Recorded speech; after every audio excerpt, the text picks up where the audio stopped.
शासन कार्यालयातील कामकाजात पारदर्शकता आणण्याचा प्रयत्न। यशोदा माहिती अधिकार प्रशिक्षण संस्थेचा पुढाकार।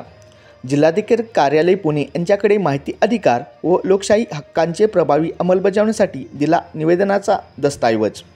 पुणे जिल्हाधिकारी कार्यालय तसेच पुणे जिल्ह्यातील सर्व शासकीय कार्यालयात माहिती अधिकार अधिनियम 2005 आणि लोकशाही हक्क अधिनियम 2005 नुसार नागरिकांना मिळणाऱ्या सेवा सुलभ, पारदर्शक आणि कायद्याच्या चौकटीत मिळावा यासाठी यशोदा माहिती अधिकार प्रशिक्षण संस्था पुणे यांच्या वतीने एक महत्त्वाचे निवेदन देण्यात आले। या निवेदनाद्वारे जिल्ह्यातील सर्व शासकीय कार्यालयांमध्ये कामकाजातील पारदर्शकता, सुरक्षितता, कर्मचारी जबाबदारी, नागरिक सन्मान आणि महिलांच्या सुरक्षित वातावरण निर्माण करण्याचे ठोस नियम लागू करण्याची मागणी यावेळी करण्यात आली। महापोलीस रॅपिड न्यूजसाठी वेदांत थोरात, पुणे जिल्हा प्रतिनिधी।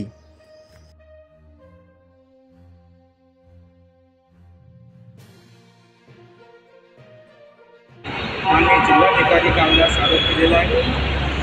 तिचा आपण त्यांच्याशी आपण आपल्या समस्याची मागणी केलेली आहे।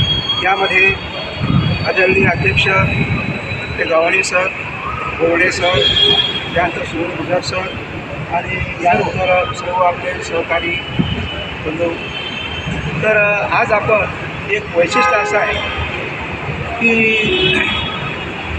गव्हाणे अण्णा यांनी कोणत्याही प्रकारच्या माहिती नसताना अचानकपणे आम्हाला हा एक कॉल केला रात्री, आणि त्यांनी कॉल केल्याबरोबर एखाद्या पाखरागत हे भरभरून अतिशय जमा झालेले आहे। हे महत्त्वाचं आपलं अचिव्हमेंट आहे। वास्तविक पाहता कोणत्याही प्रकारचं नियोजन नसताना, कोणत्याही प्रकारचं अगोदर यामध्ये व्हॉट्सअपवर न कळवता त्यांनी ऑन द स्पॉट कळवलं। आणि इथे खरोखर आपली जी काही संघटना आहे ती संघटना किती आपली एकनिष्ठ आहे, किती आपले सक्षम आहे आणि अध्यक्ष सांगेल त्याप्रमाणे बरोबर आपली एकनिष्ठ आहेत, हे यामध्ये कौशल्य आहे।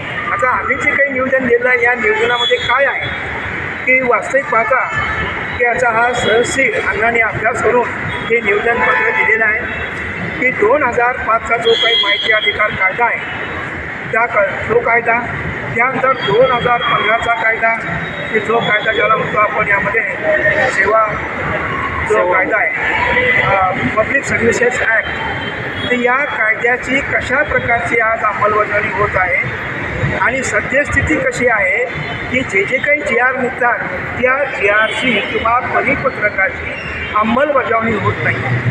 आणि आम्ही जे काही यामध्ये माहिती अधिकाराखाली किंवा लोकसेवा जो काही कायदा आहे त्या कायद्यान्वये जी काही माहिती मागवतो तर माहिती राहिली कुणाकडे देण्याची, पण दुसरंच काही त्यामध्ये येतात की जेणेकरून की त्यांनी प्रथम अपील करावं, परत त्यामध्ये त्याने कोणाच्या जे अपील किंवा आज त्यांनी कशा प्रकारचा फेटाळून लावतील याचं त्यांनी हे या षडयंत्राने हे लोक आपल्याशी वागतात।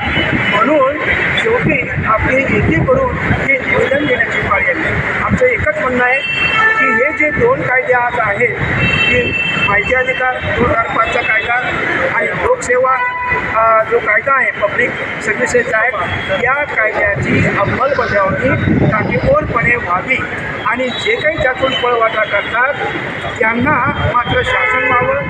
त्यांना जे ताबडतोब जे काही उल्लंघन करतात कायद्याचं, नियमाचं, तरतुदींचं, तर त्यांनाही देखील ताबडतोब यांना शिक्षा व्हावी असं मला सांगावंसं वाटतं। आज माहिती अधिकार महासंघ व इतर संघटनेच्या वतीने दिनांक 1/7/2025 रोजी माहिती अधिकार कार्यकर्त्यांच्या अडीअडचणी किंवा असणाऱ्या ज्या काही समस्या आहेत त्या संदर्भात आदरणीय पंतप्रधान यांच्या माध्यमातून सर्वांच्या माध्यमातून आपण या निवेदनामध्ये प्रमुखपणे मागणी आहे की माहिती अधिकाराचा वेळेत माहिती अधिकार देत नाही, वेळेत कामावर घेत नाही, हे प्रमुख त्याची ध्येय धोरण आहे। याच्या पलीकडे असं आहे की काही मोठ्या समस्या आहेत, उत्पन्नाच्या समस्या असतील, महसूलमध्ये चुकीचे फेरफार करत असतील, महसूल मंडलाधिकारी वेगळ्या दिशेने उत्तर देत असतील, महारवतनाचे प्रश्न दाखल करून त्याला योग्य वेळेत निर्णय देत नसतील, याच्यावर सुद्धा संयोजन आम्ही यापुढे लढा उभा करणार आहोत असं मला या ठिकाणी सांगावंसं वाटतं। बातम्या व इतर अपडेटसाठी महापोलीस रॅपिड न्यूज यूट्यूब चॅनलला लाईक करा, सबस्क्राईब करा आणि हो बेल बटन दाबायला विसरू नका, ज्याने काय होईल, आम्ही जे नवीन व्हिडिओ अपलोड करू ते आपणास मिळून जातील. धन्यवाद.